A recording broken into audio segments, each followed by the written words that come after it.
Halo guys, berjumpa lagi dengan Peyeski di sini. Ya, di sini aku ingin memulai sebuah series yaitu Age of Empire 4. Jadi di sini kita akan memainkan single player, misi single player dari William of Normandy. Jadi sang penakluk Inggris ya. Jadi Normandy itu asalnya dari pantai Prancis yang mana nanti dia itu adalah orang yang akan menaklukkan kerajaan Inggris dari penduduk asli dan juga bangsa Viking. Jadi di sini akan diceritakan bagaimana nanti keluh kesah dan perjalanan hidup William saat menjadi penguasa Inggris. Oke, tanpa basa-basi lagi, langsung saja kita mulai untuk single playernya. Let's go.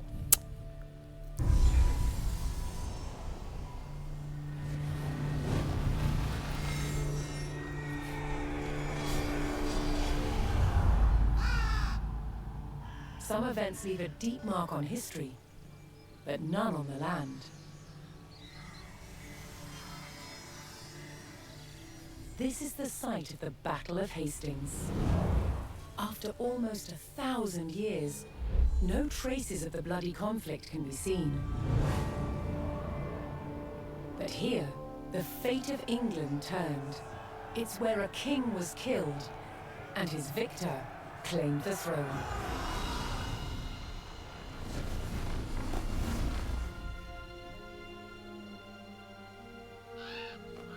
October 14th, 1066. We know what happened here on this day, thanks to this. The Bayeux Tapestry. A carefully preserved illustrated record of events. It shows the main players. Harold, the newly crowned Anglo-Saxon King of England, and his challenger, William, Duke of Normandy. William claimed the previous king had promised him the crown. So, he assembled an army and prepared to sail to England to fight King Harold for the throne. But a storm thwarted his plans. Meanwhile, Harold discovered that a Viking invasion had landed in the north.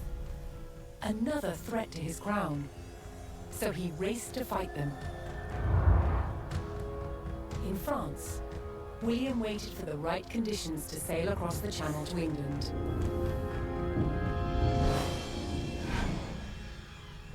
The weather cleared.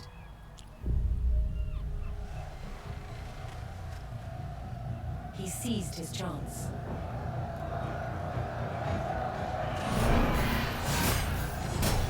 250 miles north, Harold had defeated the Vikings.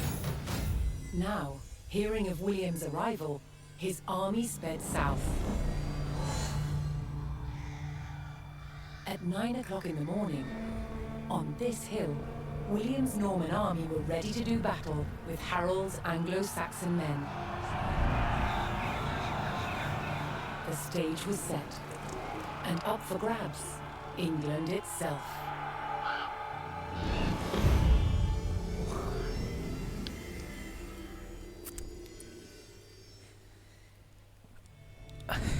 Oke, tadi di sinematik tadi itu jelaskan tentang pertempuran Battle of Hastings. Jadi misi ini nanti akan membahas Battle of Hastings, pertempuran antara William of Normandy melawan King Harold ya.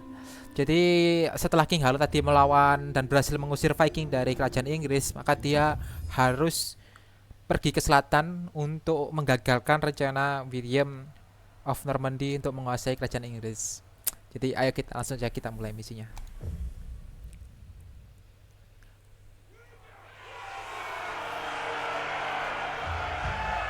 On October 14th, 1066, William of Normandy stood ready for battle at the base of a hill. The high ground belonged to King Harold of England and his Anglo-Saxon army. Here, on this hilltop, the fate of England would be decided.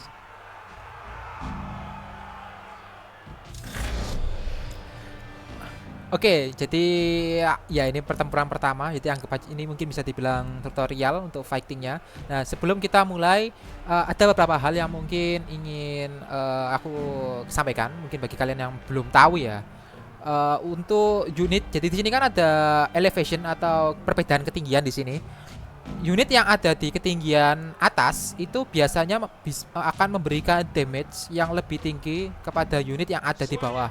Oleh karena itu misalkan kalau ada archer ya, pemanah atau apapun itu atau unit lainnya itu yang ada di atas sini dan menyerang kalian, sebisa mungkin kalian harus nyerang mereka gitu loh. Soalnya nanti mereka kalau nggak bisa kalau kalian biarin maka damage-nya yang diberikan pada kalian juga bakal besar. Tapi pada waktu yang bersamaan, ketika kalian mungkin pakai unit melee ya kayak horseman atau man at arms dan nyerang musuh dengan posisinya itu masih ada di bawah, nanti musuh juga tetap bisa akan memberikan damage yang lebih tinggi pada kalian.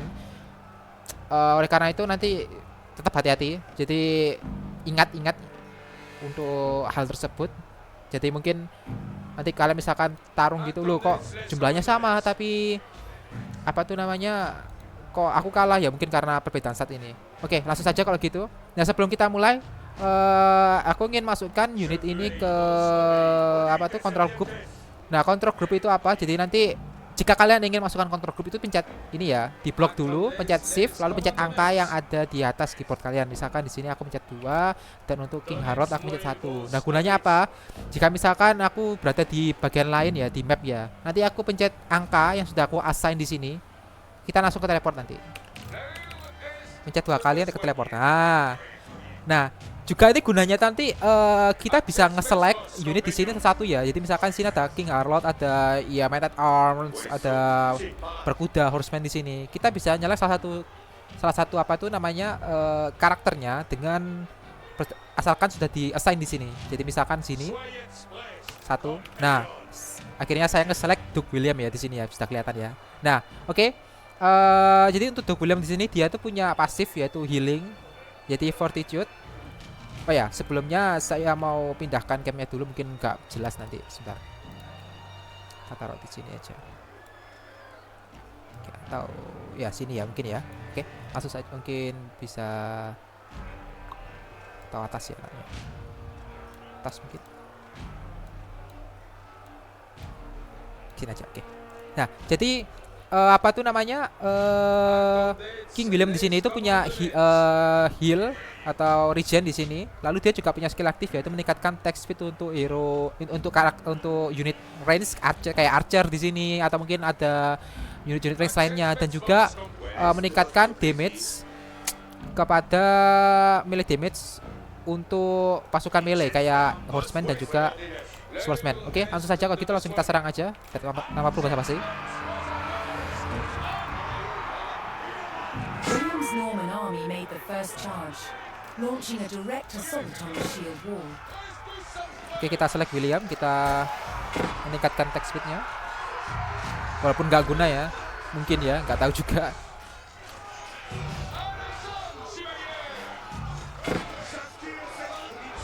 Though William's army fought fiercely against the shield wall, it would not yield. As one man fell, another took his place. Overlapping shields in tight formation made for a near impenetrable barrier. Realizing his army could not break the shield wall, William called for a retreat. Oke, jadi kita langsung retreat aja karena sudah jelas keserangan kita gak mempan di sini. William's feigned retreat was working. The Anglo-Saxon army broke their shield wall formation, leaving gaps for William to make a move.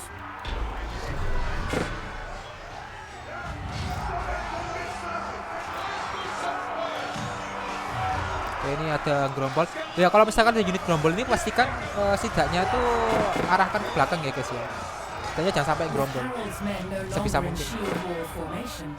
William could pick them off as they charged. Oke, ini ngapain di sini? Oke, karena William ini punya skill aktif, maka pastikan dia posisinya di tengah-tengah untuk meningkatkan apa tuh namanya? Ya, meningkatkan jumlah unit yang nanti bakal kena skillnya itu tadi, sehingga ya nggak terbuang percuma gitulah. Oke, kita tempat archer. The Anglo-Saxons had deployed rows of spearmen to push back the invaders, but William had an answer. his sharp-eyed archers. Oke, jadi Archer ini tuh bagus banget buat ngancurkan unit yang nggak ada shield, yang nggak punya armor juga, kayak contohnya Spearman di sini. Karena nggak punya shield, maka Archer ini bisa memberikan damage dengan bebas ya di sini. Bisa kita lihat ini. Wah, itu gila banget sih. Oke. Oh ya, pastikan nanti sebisa mungkin untuk King William ini nggak mati ya. Soalnya nanti pasifnya itu, skill aktifnya itu berguna banget. Oh, kita dapat unit. Oke, sorry.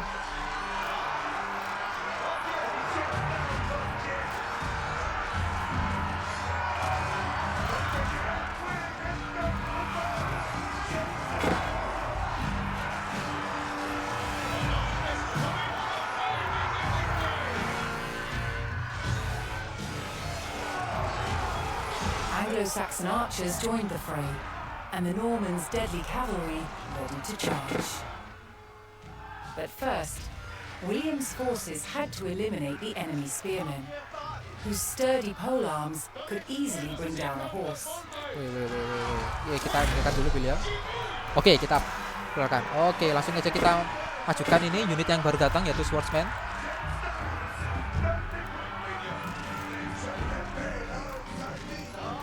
Oke, kita mundurkan dulu ini karena berbahaya, guys. Biarkan apa? More Norman Iya, biar men-at-arms reinforced Men William's at Arm army. yang ngambil apa? Damage-nya.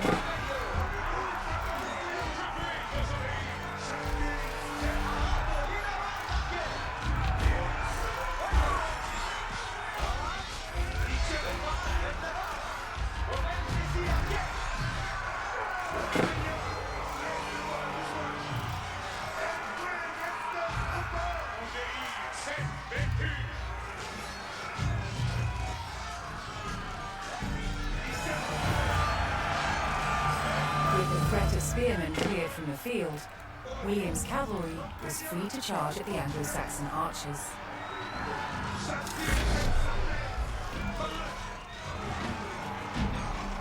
Oke, jadi kavaleri ini atau horseman di sini itu punya bonus damage ya, guys ya. Dia punya bonus damage, bukan bonus damage sih sebenarnya, punya charge ya. Charge itu ketika dia apa itu namanya lari, dia nanti bisa kalau misalkan nabrak musuh, dia bakal ngasih Their damage shield yang wall had been lebih banyak. neutralized, Oh, and their numbers were dwindling.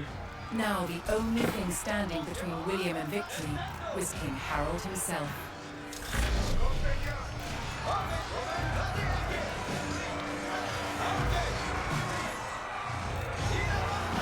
The last of Harold's men encircled their king, prepared to lay down their lives to save his.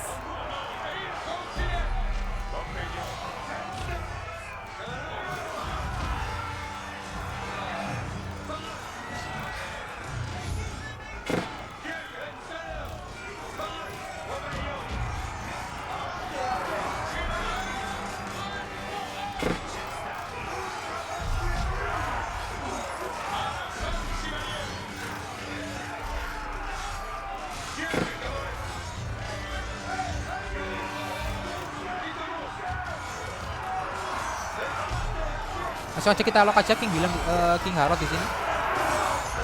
Biar cepat mati, guys. Oke. Akhirnya. The Anglo-Saxon King Harold had fallen. In the confusion, some loyal soldiers fought to the death, while others scattered in panic.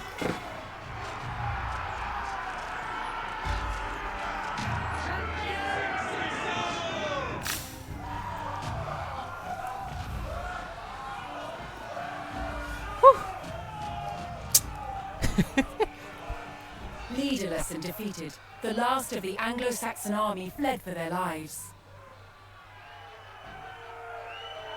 The Normans celebrated victory over the English king, but William's quest to rule England was just beginning.